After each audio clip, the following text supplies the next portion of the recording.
Buenas noches, mis amados hermanos y amigos. El Señor les bendiga. Es para mí una vez más una bendición muy grande poder estar con ustedes en esta noche compartiendo una palabra viva y eficaz desde aquí, desde la ciudad de Scarborough, en Toronto, Ontario, Canadá. Hoy vamos a continuar compartiendo la palabra del Señor como lo hacemos todos los días, de lunes a jueves.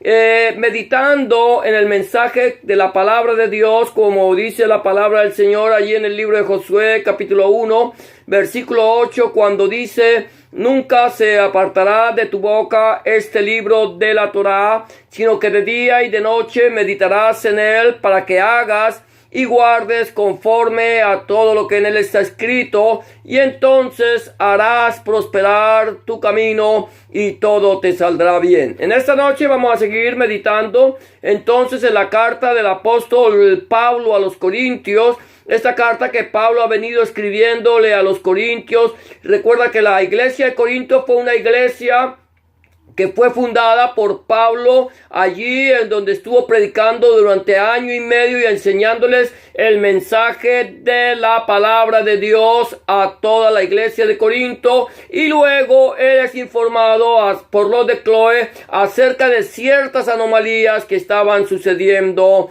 en la iglesia. Por lo tanto, Pablo escribe su carta para corregir algunas cosas que estaban sucediendo allí en la iglesia de Corinto. Y ayer hablábamos de lo que dice la carta de Pablo allí en Primera de Corintios, cuando versículo 10, cuando dice así, gloria a Dios, versículo 11, cuando el versículo 2 dice: os alabo, hermanos, porque en todos acordáis de mí y retenéis las instrucciones tal como os las entregué. Pablo está diciéndole aquí a la iglesia: miren, yo los alabo, yo los quiero a ustedes exaltar, quiero que ustedes se sientan bien porque ustedes han recibido la palabra del Señor, la han retenido, se acuerdan de mí, y han retenido las instrucciones. ¿Cuáles instrucciones? La Torá, tal como os la entregué. Algo interesante en la palabra de Dios es que Dios siempre resalta en nosotros nuestras cualidades. A Él le gusta hacernos saber a nosotros qué cualidades tenemos, cómo nosotros le agradamos a Él, y Dios resalta estas cualidades en nosotros. Pero así como Dios resalta nuestras cualidades, Dios nos exhorta o nos redarguye cuando nosotros estamos haciendo algo que va en contra de su palabra o en contra de su voluntad. Por lo tanto, entonces nosotros, como redimidos por la sangre del Cordero vertida en la cruz del Calvario, debemos entender que toda la palabra es instruida por Dios, útil para enseñar, para redarguir, para corregir, para instruir en justicia, a fin de que el hombre y la mujer de Dios sean enteramente preparados para toda buena obra. Por lo tanto, hoy vamos a seguir meditando en esta palabra que está en la primera carta de Pablo a los Corintios, en el capítulo 11, ayer estuvimos viendo hasta el versículo 13. Hoy continuaremos leyendo el resto del capítulo y vamos a ir meditando. Recuerda que este mensaje que nosotros estamos dando no es tanto un mensaje de evangelismo. Sí, queremos que las personas que aún no conocen al Señor, a través del mensaje de la palabra, puedan conocerle y puedan saber cuál es la voluntad agradable y perfecta de Dios para nuestra vida. Pero más que un mensaje de evangelismo, es un mensaje o una enseñanza de edificación. Es una meditación para que nosotros seamos edificados en el cuerpo de Cristo. Por lo tanto, cualquier inquietud que tú tengas acerca del mensaje que estamos dando y que tú quieras aportar a este mensaje, es bienvenida, y vamos a ir meditando esas aportaciones de acuerdo a la palabra del Señor. Hoy vamos a hablar de cuál es mi actitud en la congregación? Es el título que le he querido poner a esta meditación de esta noche. ¿Cuál es mi actitud en la congregación? ¿Cuál es tu actitud? ¿Cuál es nuestra actitud? ¿Para qué nos congregamos? ¿Por qué nos congregamos? Y vamos a ir mirando. Yo sé que este texto bíblico, Pablo se centra en lo que nosotros conocemos como la cena del Señor. Y aún así, pues estando centrado en esto, vamos a mirar también cuál es nuestra actitud en la congregación. Número uno, vamos a preguntarnos es, ¿por qué nos congregamos? ¿Cuál es la razón por la cual nosotros nos congregamos? Aquí Pablo continúa diciendo en el versículo 14, de la siguiente manera, gloria a Dios.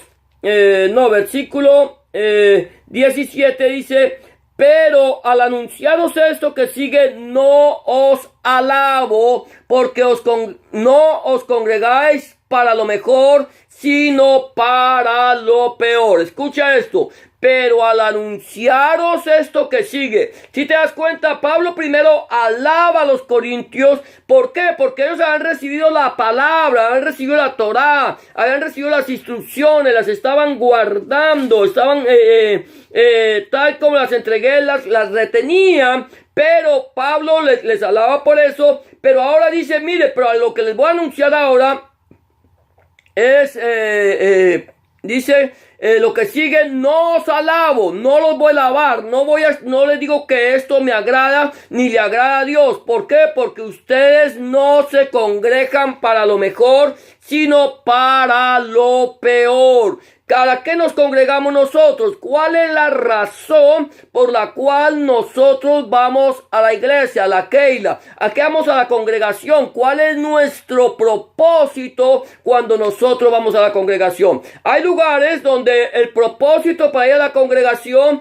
el propósito es más ir a tener un tiempo de coinonía o un tiempo de comunión con los hermanos, y aquí con los hermanos estamos y compartimos y la pasamos bien, y es más la razón por la cual estamos como si la iglesia fuera un club social. Hoy por hoy las iglesias parecen más un club social que una congregación en la cual nos reunimos para meditar en la palabra del Señor. Parece más un club social. ¿Por qué? Porque en la iglesia estamos pensando más en eventos. ¿Qué eventos vamos a hacer? ¿Qué eventos hacemos para recoger fondos para ProTemplo? ¿Qué eventos hacemos para ganar almas? ¿Qué eventos hacemos para que la gente llegue? Y estamos pensando en eventos y no nos estamos preocupando por lo mejor. No nos reunimos para lo mejor. Nos estamos reuniendo para lo peor. Nos congregamos no para lo mejor, sino para lo peor. ¿Por qué? Porque con el afán que tenemos nosotros por construir un lugar, por tener un templo, por tener un lugar de congregación que llamamos templo, porque llevar más gente a este lugar, porque necesitamos gente que llene el lugar, porque si no, ¿con qué pagamos? Necesitamos gente que llene ese lugar, si no, ¿para qué nos congregamos? Entonces es más el afán de nosotros por ganar personas o llevar personas para que lleven el lugar, para modificar el lugar de reunión, para comprar instrumentos para esto, aquello y lo otro. Y nuestro motivo de congregación deja de ser el conocimiento de la palabra. Nosotros, mi amado hermano, nosotros, mi amada hermana, amigo y amiga que me escucha, debemos congregarnos. Tenemos la obligación de congregarnos. Es una necesidad. El escritor a los Hebreos dice, no dejando de congregaros como algunos tienen por costumbre. Habían personas que habían aceptado a Yahshua, que habían aceptado a Jesús como su único y suficiente Salvador, y ya desde ese momento ya no necesitaban congregarse más. ¿Por qué? Porque ya era suficiente, ya tenemos suficiente, ya tengo a Cristo en mi corazón, ya Hamashiach es mi Señor y Salvador, ya no necesito nada más. No podemos, es una necesidad, pero esa necesidad por la cual nosotros nos congregamos no tiene que ser tanto para tener un tiempo con los hermanos, ni para ver qué evento vamos a hacer, sino que el principal objetivo de la congregación tiene que ser meditar, escudriñar la palabra de Dios nuestro Elohim. Es lo primero. ¿Para qué?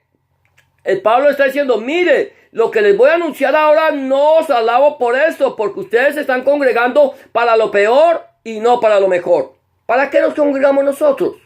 ¿Para lo mejor o para lo peor? Ahora, número 1 es por qué nos congregamos. Número 2, dice la Biblia aquí, Pablo dice que hay divisiones en nuestra congregación. ¿Hay divisiones en nuestra congregación? ¿Hay divisiones? Pablo sigue diciendo allí en el versículo 18, dice de la siguiente manera, pero pues en primer lugar, cuando ustedes se congregan, que se congregan para lo peor y no para lo mejor, es que cuando os reunís como iglesia, oigo que hay entre vosotros divisiones y en parte lo creo. ¿Ha escuchado que hay divisiones en la iglesia? Yo oigo que hay entre ustedes divisiones. Me han dicho que ustedes están divididos. Ya lo habíamos hablado cuando Pablo está allí compartiendo con la iglesia. Cuando recién les está escribiendo la carta, dice, ustedes están diciendo unos, yo soy de Pablo, el otro dice yo soy de Apolo y el otro dice yo soy de Cefas. Estamos dividiendo la iglesia por grupos. Ahora, hoy por hoy, quizás hay unos que no vamos a hablar de, porque hay divisiones. Ya tenemos división en la iglesia. La iglesia hay divisiones. Es que yo soy de la iglesia de la iglesia cuál, de tal iglesia. Yo soy de fulano, yo soy de sutano, yo soy de perencejo. Cada uno, hay divisiones por este lado, pero aún allí más allá hay divisiones internas. Hay divisiones internas dentro de la iglesia local. La iglesia, mi amado hermano, es una sola. La iglesia no le pertenece al pastor fulano, ni al pastor sutano, ni al pseudoapóstol perencejo. La iglesia le pertenece única y exclusivamente a nuestro Señor Jesucristo. Y por ese lado ya nosotros no podemos hacer división. ¿Cuál es la iglesia? ¿A qué iglesia te congregas? A la iglesia de nuestro Señor Jesucristo, Adonai Yahshua HaMashiach. Una iglesia local, tiene un nombre sí, pero la iglesia no es la iglesia del pastor fulano. Hay gente que dice que yo me congrego en la iglesia del pastor fulano de tal.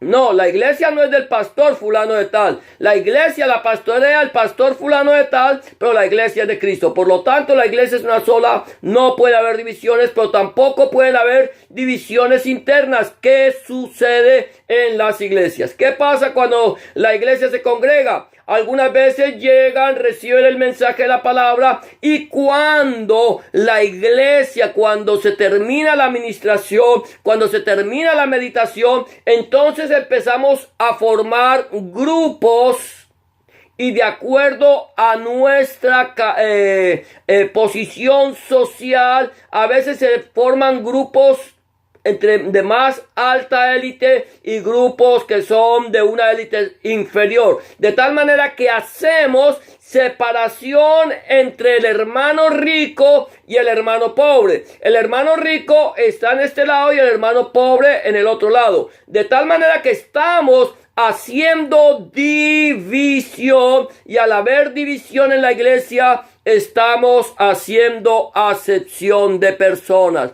Santiago lo dijo claramente, el hermano del Señor dijo que cuando alguien viene, si a tu iglesia llega un hombre rico que trae vestiduras espléndidas, le dice, siéntate aquí a mi derecha, siéntate aquí al frente, aquí hay un puesto para ti, especial para ti. Y llega tu hermano pobre y le dices, tú quédate allá en la puerta o siéntate aquí al estrado de mis pies. Estamos haciendo acepción de personas. Estamos dividiendo la iglesia y esto al Señor no le agrada. Hay iglesias donde, por ejemplo, tienen fundaciones, abren colegios y entonces la iglesia tiene un colegio para los hermanos ricos, el colegio campestre y el colegio para los hermanos pobres, los que no pueden pagar una pensión alta de un colegio. Gloria a Dios.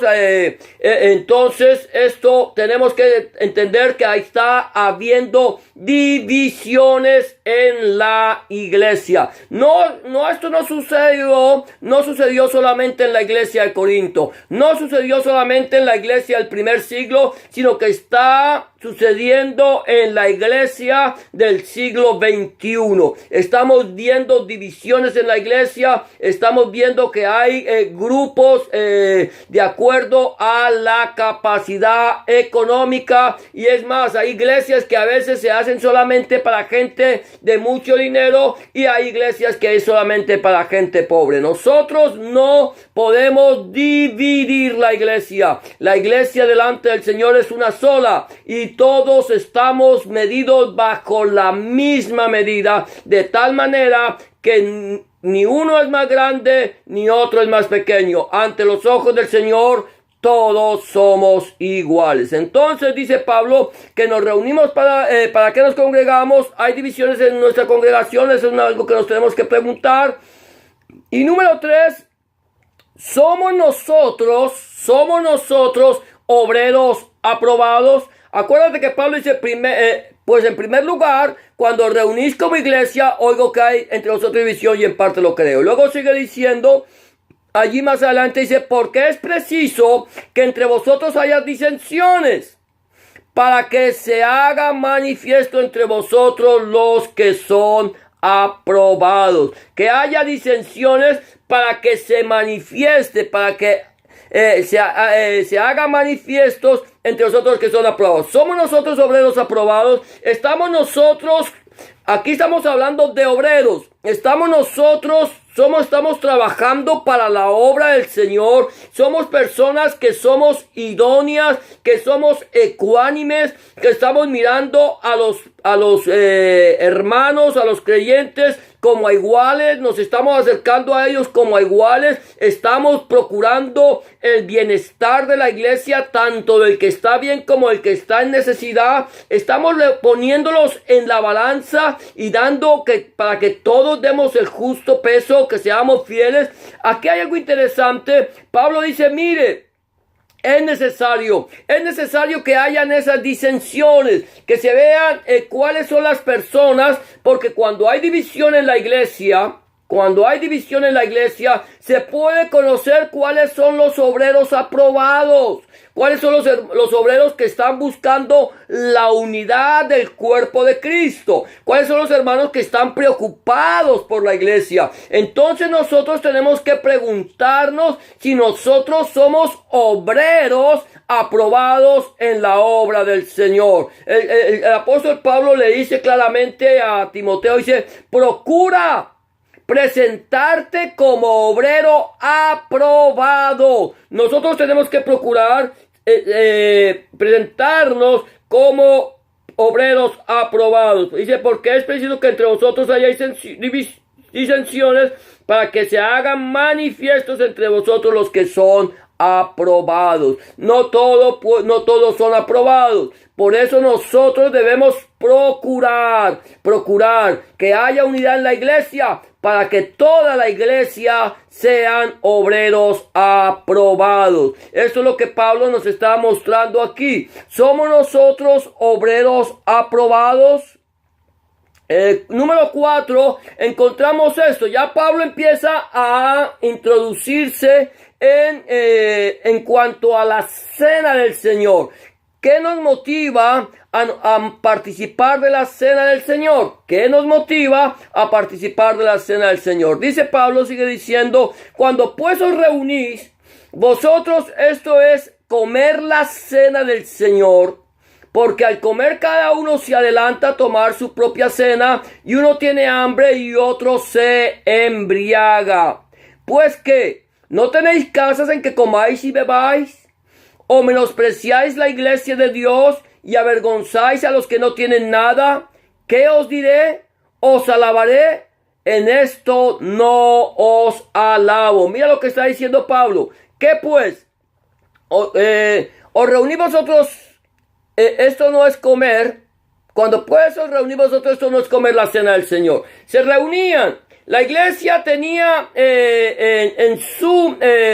cuando se reunía la coinonía, es algo que hoy no lo vemos tan seguido, pero cuando se reunían, tenían el compartir del mensaje de la palabra, venía la meditación, venía el escudriñar la palabra, venía el meditar esa palabra y aprender, entender la palabra, y al finalizar esa administración de la palabra de Dios, entonces se ministraba la cena del Señor. Y entonces lo que nosotros tenemos que entender es qué nos motiva a nosotros participar de la cena del Señor. Cuando yo participo de la cena del Señor, me motiva el recordar el sacrificio de Cristo, me motiva el estar junto con la iglesia, recordando y compartiendo ese pan y ese vino. ¿Qué es lo que me motiva? O me motiva el ir a comer simplemente un pan, a comer. Parecía ser que cuando la iglesia llegaba se participaba el pan y el vino. Entonces algunos abusaban de la cena del Señor y no lo podían entender. Nosotros necesitamos tener entendimiento. ¿Cuál es la razón por la cual nosotros participamos de esa cena? ¿Cuál es la razón por la cual nosotros partimos el pan? ¿Qué me motiva? Me motiva el recuerdo, el traer a memoria que el Señor Jesús, el día que fue entregado, tomó pan y lo partió y dijo: tomad, comed, esto es mi cuerpo que por vosotros es partido. Me motiva a recordar el sacrificio de Cristo en la cruz del Calvario. Me motiva a recordar que ese vino que nosotros participamos en la cena me recuerda esa sangre preciosa del nuevo pacto que fue vertida para lavarnos nuestros pecados. O me motiva simplemente acercarme a comer un pan y beber una copa para guardar las apariencias. Como todos pasan, entonces yo paso. ¿Qué motiva? ¿Qué nos motiva a nosotros como creyentes a participar del pan de la cena del Señor? Ahora tenemos que preguntarnos, ¿qué nos motiva a participar de la cena del Señor? En quinto lugar, ¿entendemos el motivo de la cena del Señor? Estamos hablando que nos motiva. ¿Lo entendemos? Estamos entendiendo, es lo que ya hemos adelantado. Pablo dice: porque yo recibí del Señor, de Adonai Yeshua Mashiach, lo que también os he enseñado, que el Señor Jesús, la noche que fue entregado, tomó pan y habiendo dado gracias lo partió y dijo: tomad, comed, este es mi cuerpo que por vosotros es partido. Haced esto en memoria de mí. Asimismo también tomó la copa después de haber cenado, diciendo: esta copa es el nuevo pacto en mi sangre. Haced esto todas las veces que la bebiereis en memoria de mí. Así pues, todas las veces que coméis este pan y bebéis esta copa, la muerte del Señor anunciáis hasta que Él venga. ¿Entendemos el motivo de la cena del Señor? Estamos entendiendo, porque Pablo dice: yo recibí al Señor. El Señor me habló a mí y me mostró lo que hizo allí en la cena, en la última cena. Yo recibí del Señor lo que también les he enseñado. No solamente lo recibí, no solamente lo retuve, sino que lo compartí para que ustedes pudieran entender cuál era la razón. El Señor tomó pan y lo partió y le dijo: tomen, coman, esto es mi cuerpo. No había una transustanciación de los elementos. Cuando el Señor Jesucristo dijo: este es mi cuerpo que por vosotros es partido, partió el pan y lo dio, el Señor Jesús todavía estaba sentado en la mesa con sus discípulos. Luego, cuando tomó la copa y la dio, dijo: esta es mi sangre que por vosotros es vertida, haced esto en memoria de mí. No hubo transustanciación. El pan era pan y el vino era vino, como hoy por hoy el pan sigue siendo pan y el vino sigue siendo vino. Pero Cuando nosotros participamos de la cena del Señor, estamos recordando la muerte de nuestro Señor Jesucristo. Tengo que entender ¿cuál es el motivo? ¿Qué me motiva? Y ahora, ¿cuál es el motivo? El motivo es recordar la muerte de nuestro Señor Jesucristo y anunciar su venida hasta que Él venga. Estás recordando cada vez que partes el pan, Señor, recuerdo, con esto sé, me recuerda que por tu llaga fuimos nosotros curados y que por tu sangre tú nos has lavado y has hecho un pacto con nosotros. Y esto lo recordaremos y lo anunciaremos hasta que Él venga. Entonces, ¿qué nos motiva? ¿Entendemos el motivo de la cena del Señor? ¿Estamos entendiendo cuando pasamos a participar de esta cena? Número 6. La sexta pregunta es, ¿tenemos un compromiso real con el Señor? ¿Tenemos un compromiso real con el Señor? Pablo dice, de manera que cualquiera que comiera este pan o bebiera esta copa del Señor indignamente será culpado del cuerpo y de la sangre del Señor. Por tanto, pruébese cada uno a sí mismo y coma así del pan y beba de la copa. Porque el que come y bebe indignamente sin discernir el cuerpo del Señor, juicio come y bebe para sí. Por lo cual hay muchos enfermos y debilitados entre vosotros y muchos duermen. ¿Qué dice Pablo? De manera que cualquiera que comiera este pan o bebiera de esta cena indignamente o esta copa. ¿Qué pasa? Cuando yo paso a participar de esta cena del Señor, yo tengo que tener claro mi compromiso con el Señor. Estoy realmente comprometido, le entregué mi vida a Cristo, he decidido seguirle, he decidido actuar conforme a su voluntad. Quizás hay personas que llegan a la iglesia, entregan su vida a Cristo, le reciben en su corazón como su único y suficiente Salvador, entienden el sacrificio, entienden el pacto y tienen derecho a participar de la cena del Señor, así aún no se hayan bautizado, pero en el momento en que ellos decidan no bautizarse, están rechazando con eso el sacrificio vivo de Cristo, y al estar participando del pan y del vino no están discerniendo la cena del Señor. Por eso el Señor dice que a través del apóstol Pablo, por tanto, pruébese a sí mismo. Diga, estoy realmente capacitado, realmente ya le he entregado mi vida a Cristo, realmente he comprendido el sacrificio de Cristo en la cruz del Calvario y estoy decidido a seguirle. Nosotros necesitamos tener un compromiso real con el Señor. Si tú no tienes un compromiso real con el Señor, yo te aconsejo en el nombre del Señor Jesucristo, Adonai Yeshua Mashiach,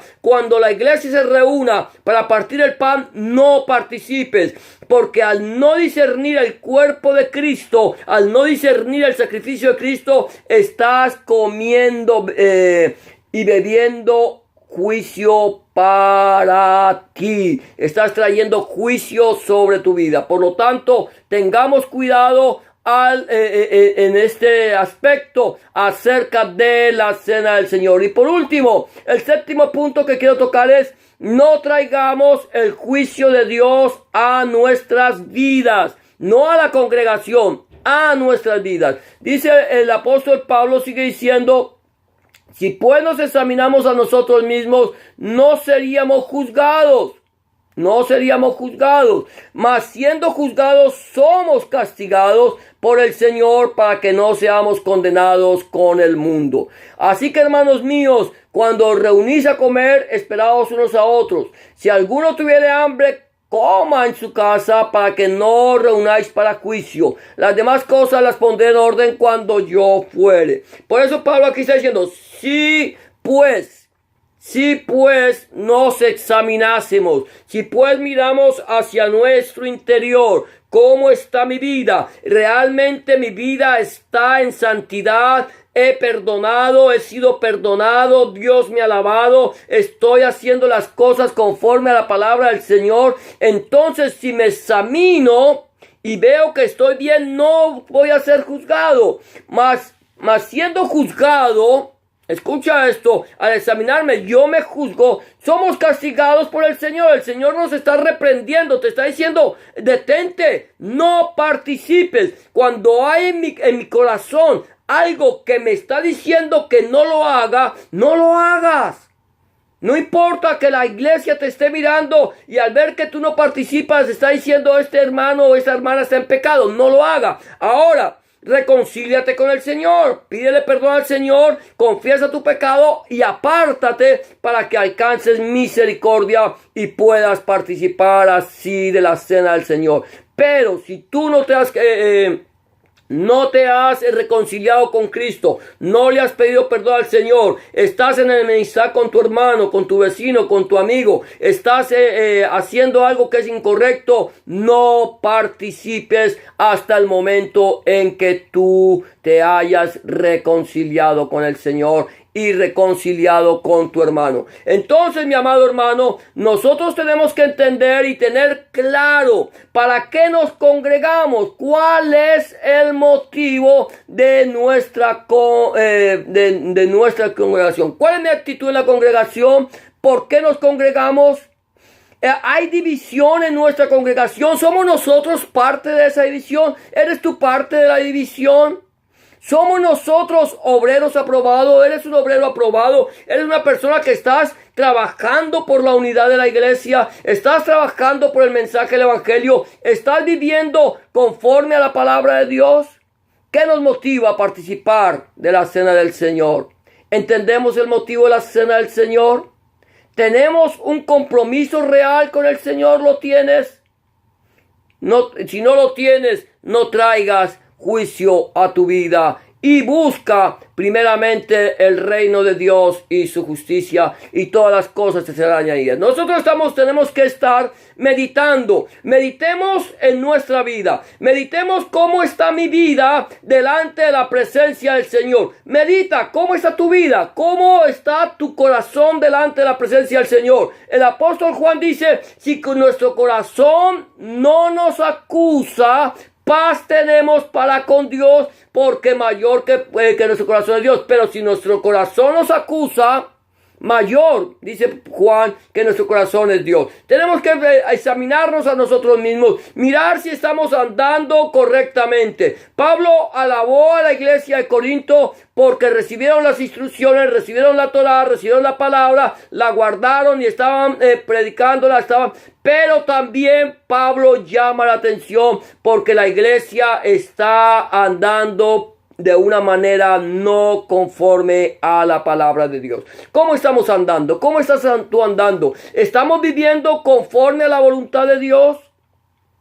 ¿Es tu vida una vida que agrada al Señor? ¿Es mi vida una vida que agrada al Señor? Eso nos lo tenemos que preguntar cada uno de nosotros personalmente. ¿Cómo está mi vida delante del Señor? ¿Qué frutos estoy dando? Y si yo realmente tengo un compromiso con el Señor. Si tú aún no has entregado tu vida a Cristo, este es el tiempo aceptable, este es el día de salvación. Es el momento en que tú le digas al Señor Jesucristo, Señor Jesús, yo quiero que entres en mi corazón, cambies mi vida y hagas de mí una nueva criatura. Si ya le entregaste tu vida a Cristo, pero aún no has dado el paso de fe del bautismo, tienes una obligación, debes dar el paso de fe del bautismo. El bautismo, dice Pedro, nos salva. Sí, Señor, el bautismo nos salva, no quitando las impurezas, porque las impurezas las quita el Señor, la sangre de Cristo, pero el bautismo nos salva porque el bautismo es un paso de fe. El Señor Jesús dice, el que creyere y fuere bautizado será salvo. Si aún no has dado el paso de fe, si aún no has descendido a las aguas del bautismo, hermano, hermana, mi amado amigo, amiga que me escucha, es el momento en que tú le digas a tu pastor: pastor, yo quiero tomar la decisión de bajar a las aguas del bautismo, porque sé que allí verdaderamente sepultaré mi vieja naturaleza. Si ya te bautizaste, si ya estás andando conforme a la palabra de Dios, anda, procura andar en santidad, porque sin santidad nadie verá al Señor. Vamos a terminar dándole gracias al Señor en esta noche por este mensaje que hemos compartido aquí todos juntos. Vamos a orar. Si tú no le has entregado tu vida al Señor Jesucristo, yo te invito a que hagas una oración de fe, a que le entregues tu vida al Señor Jesucristo. La palabra del Señor dice que con el corazón se cree para la justicia, pero con la boca se confiesa para la salvación. Dale tu vida al Señor, entrégasela, deja que el Señor obre. Simplemente tienes que hacer una oración de fe como la que te voy a proponer. Dile: Señor Jesús, en este momento vengo delante de tu presencia, reconociendo que he pecado, que he hecho lo malo delante de tus ojos y que no soy digno o digna de ser llamado tu hijo o tu hija. Te pido que me perdones, que entres en mi corazón, que hagas de mí una nueva criatura. Te recibo en mi corazón como mi único y suficiente Salvador. Entra en mi vida, perdona mi pecado, limpia mis rebeliones y haz de mí la persona que tú quieres que yo sea. Escribe mi nombre en el libro de la vida y no lo borres nunca más. Escribe tu nombre, el nombre de mi Dios, en mi corazón, para que a partir de ese momento yo pueda entender que soy propiedad única y exclusivamente tuya. En el nombre de Jesús, amén y amén. Si tú has hecho una oración de fe como esta, ten la certeza que Cristo ya está en tu vida, que Hamashíach ahora es el Rey de Reyes y Señor de Señores, el que controla tu vida. Ahora lo único que te puedo sugerir es 3 cosas. Número 1, habla con Dios en oración. Orar es hablar con Dios. Llévale tus inquietudes, tus acciones de gracias, tus súplicas, tus quejas, tus tristezas, tus alegrías. Habla con Él como se habla con un amigo. Número 2, lee la palabra de Dios, escudriña la palabra de Dios. Si no tienes una Biblia en tu casa, yo te invito a que vayas a la librería cristiana más cerca a tu casa y que consigas la Biblia, la palabra de Dios, sino a las sociedades bíblicas de tu ciudad, y empieza a escudriñarla. Empieza en el Nuevo Testamento, en el Brit Hadashah, Nuevo Testamento, y empieza con el Evangelio de Juan. Te aconsejo que lo hagas y empieza a pedirle, habla con el Señor en oración y pide que el Señor, a través de su Espíritu Santo, te ilumine su palabra. Número 3, si no te estás congregando, si no tienes un lugar de congregación, busca donde congregarte. Un lugar donde se predique el mensaje completo del Evangelio de nuestro Señor Jesucristo, Adonai Yeshua Mashiach, desde Génesis hasta el Apocalipsis. Donde el centro del mensaje sea nuestro Señor Jesucristo y no el predicador. Donde el centro del mensaje sea nuestro Señor Jesucristo y no el fundador del movimiento. Donde el centro del mensaje sea nuestro Señor Jesucristo, su santa palabra, el Padre, el Hijo y el Espíritu Santo. Si no tienes un lugar donde congregarte y quieres saber un lugar cerca en tu ciudad, házmelo saber. Y si yo puedo, con mucho gusto, si está en mis manos, buscaré un lugar en tu ciudad donde se predique el mensaje completo del Evangelio de nuestro Señor Jesucristo. Vamos a terminar, vamos a orar, vamos a pedirle al Señor en esta noche por las personas que están enfermas. Si estás enfermo, sabes de alguna persona que está enferma, vamos a orar por ti o por esa persona. Por las personas que están atadas, por las personas que están en necesidades económicas, por los matrimonios, por los niños de este mundo, por la iglesia y por Israel. Cierra tus ojos, vamos a orar.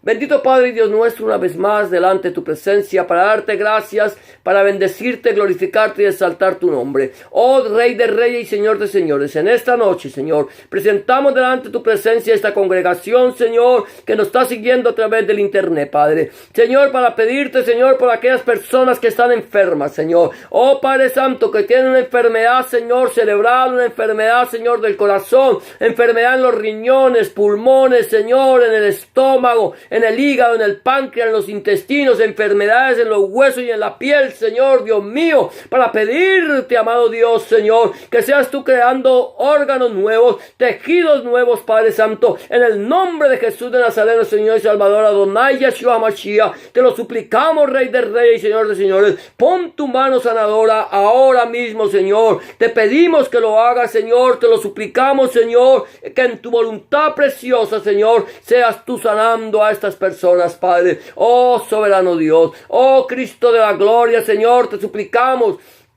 por aquellas personas que están atadas por el poder del enemigo, Padre Santo, con espíritu de depresión, espíritu de suicidio, mujeres embarazadas con espíritu de aborto, Padre Santo, Señor, Dios mío, aquellas personas, Señor, Dios mío, mujeres con espíritu de lesbianismo, hombres con espíritu de homosexualismo, Padre Santo, aquellas personas, Señor, con espíritu de idolatría, hechicería, brujería, mentira, Padre Santo, personas con espíritu de Señor, de avaricia, Señor, de mentira, de robo, Señor, da libertad al cautivo, Padre Santo, en el nombre poderoso de Jesús de Nazaret te lo suplicamos, Padre Santo, rompe toda cadena, pudre todo yugo, Padre, por el poder de tu unción, Señor, Dios mío, muestra a estas personas cuán importantes son ellas para ti, Señor, y cuánto tú les amas, Padre Santo, oh soberano Dios, mira a las personas que están en necesidad económica, Padre Santo, bendícele, Señor, su alacena, su arteza de amasar, su entrar y su salir, el campo de su trabajo, Padre Santo, provee fuentes de trabajo al que no lo tiene, Padre Santo, dales abundantemente conforme a tu misericordia, conforme a tu gracia y tu verdad, Padre Santo. Te suplicamos, Rey de Reyes, por aquellas personas, Padre Santo, Señor, por aquellos matrimonios, Señor, que están pasando, Señor, por dificultades, que están pensando en divorciarse, que están pensando en separarse, Padre Santo, te suplicamos, únelos con lazos de amor que no se puedan romper, Señor,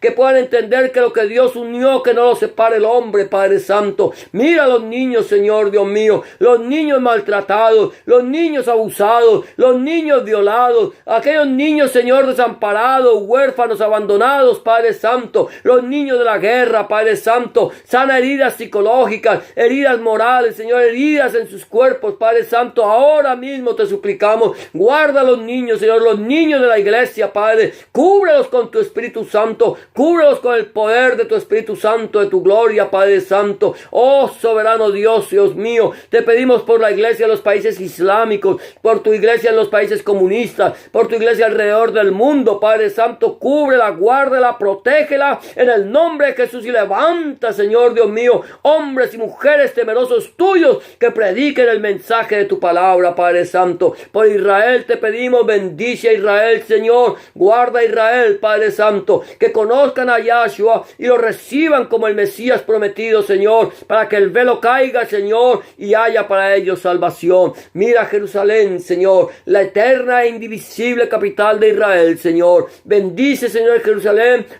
trae paz a Jerusalén. Bienaventurados los que aman tus muros y los que oran por la paz de Jerusalén. En el nombre de Jesús y por el poder de tu Espíritu Santo, Padre, porque tú es el reino, el poder y la gloria, Padre. Toda Rababa Kadosh. Amén y amén. Amados, el Señor les bendiga. Ha sido una bendición para mí una vez más compartir con ustedes el mensaje del Evangelio.